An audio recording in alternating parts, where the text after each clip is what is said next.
जीवन का हर दिन उमंग और उल्लास से भरा हो। क्यों ना हम अपने नए दिन की शुरुआत पेड़ लगाकर करें।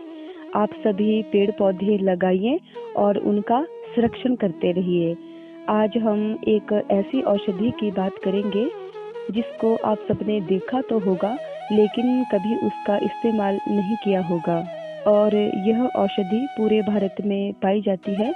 और यह जो औषधि है, यह बरसात के मौसम में जून जुलाई अगस्त के महीने में हमारे खेतों में मक्की के बीच में, अरबी के बीच में, अदरक के बीच में, या जो हमारी बंजर भूमि होती है जहाँ पे खरपतवार लगा होता है, वहाँ भी यह लगी होती है।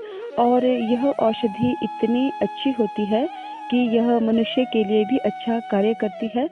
और अपने आप में ये इसलिए अच्छी है कि इसके ऊपर जितना भी केमिकल डाला जाए, किसी भी तरह का छिड़काव किया जाए, यह खत्म नहीं होती है और ना ही यह सूखती है। यह अपने मौसम में ही उगती है और अपने ही मौसम में ऋतु परिवर्तन के हिसाब से ही यह धरती में ही खत्म हो जाती है। मनुष्य द्वारा किए गए किसी भी छिड़काव से या केमिकल से यह पौधा नहीं सूखता है। इस औषधि को कोश पुष्पी के नाम से जाना जाता है। कोश पुष्पी को कना, कंचट और छुरा के नाम से भी जाना जाता है। इस पौधे को हम निकाल के अपने पशुओं को भी आहार में देते हैं और पशु भी इसे बहुत ही चाव से खाते हैं। लेकिन पशुओं के साथ साथ इसका जो सेवन है वो मनुष्य भी कर सकते हैं। चाहे वो रोगी मनुष्य है, चाहे वो स्वस्थ मनुष्य है, सभी को ही इसका सेवन करना चाहिए। कोश पुष्पी एक ऐसी औषधि है जो एक साथ ही बहुत सारी बीमारियों का इलाज करती है। विशेष तौर पर यह औषधि पेट संबंधी विकार को दूर करती है। जिसके पेट में कब्ज रहता है तो उन लोगों को भी इसका सेवन करना चाहिए। साथ ही यह औषधि हमारे शरीर में जिनको बवासीर होती है उसको भी यह ठीक करती है। पेट के सभी विकारों के लिए इस औषधि का सेवन करना चाहिए। साथ ही इस औषधि का प्रयोग जो है हम अपनी त्वचा संबंधी रोगों में भी करते हैं। कहीं पर अगर चोट लग जाए और उसका घाव नहीं भर रहा है तो घाव को भरने के लिए भी हम इसे पीस कर उस जख्म पर लगा दे जहां पर हमें चोट लगी है। साथ ही हमारी त्वचा में जो फोड़े या फिंसियां निकलते हैं उनको ठीक करने के लिए भी कोश पुष्पी के पत्तों को पीस ले और उसका लेप लगाएं।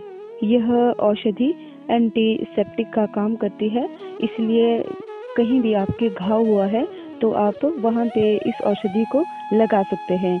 किसी को अगर नक्सीर रहता है तो नाक में भी इसकी रस की 2-2 बूंदे डालें, क्योंकि इसकी जो तासीर होती है वो ठंडी होती है। और जिनको नक्सीर की समस्या रहती है, अगर वो नाक में इसके रस की 2-2 बूंदे डाले तो आराम रहता है। यह औषधि स्वयं में इतनी पावरफुल है कि यह एक साथ ही कई रोगों के लिए कार्य करती है। किसी के पेट में अगर गैस, एसिडिटी रहती है तो 15 से 20 पत्ते का जूस निकाले। लगभग आधा चम्मच वो जूस होना चाहिए और उस रस को गुनगुने पानी के साथ ही सुबह नाश्ते के 1 घंटे बाद ले और रात्रि को जो आप भोजन करते हैं उस भोजन के 1 घंटे बाद भी आप उस रस को ले।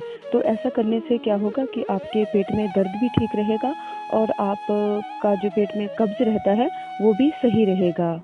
यह औषधि हमें जून जुलाई और अगस्त के महीने में ही मिलती है।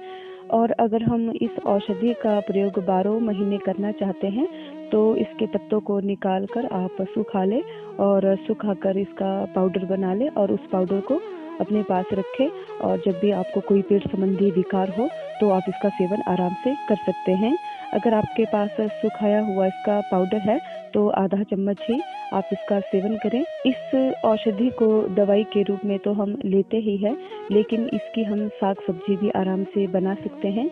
जैसे पालक के पत्तों का साग बनाया जाता है, ठीक इसी तरह से कोश पुष्पी के पत्तों का भी साग बनाया जाता है। इसके पकौड़े बनाए जाते हैं और आलू डाल के इसकी सब्जी भी बना सकते हैं। आप सभी कोश पुष्पी औषधि का सेवन करें और इसका भरपूर जो गुण है वो आपको मिले। हमारी प्रकृति चैनल के माध्यम से जो भी जानकारियाँ हम आपको देते हैं या जो भी औषधियाँ, जड़ी बूटियाँ, वनस्पतियाँ या पेड़ पौधों के बारे में हम आपको बताते हैं, वो सब हमने स्वयं प्रयोग करके देखी है। इसलिए आप इनको बेझिझक होकर इसका प्रयोग करें और इसका लाभ उठाएं। अगर आपको जानकारी अच्छी लगी है तो इसे लाइक करें। इस जानकारी को आप सभी के लिए साझा करें ताकि सभी इस औषधि का फ़ायदा उठा सकें। आपकी भाषा में या आपके क्षेत्र में इस औषधि को किस नाम से जाना जाता है, आप कमेंट ज़रूर करें। अगर आप चैनल पर नए हैं तो चैनल को सब्सक्राइब करें। एक नई जानकारी के साथ फिर मिलेंगे। तब तक के लिए जय हिंद, जय भारत।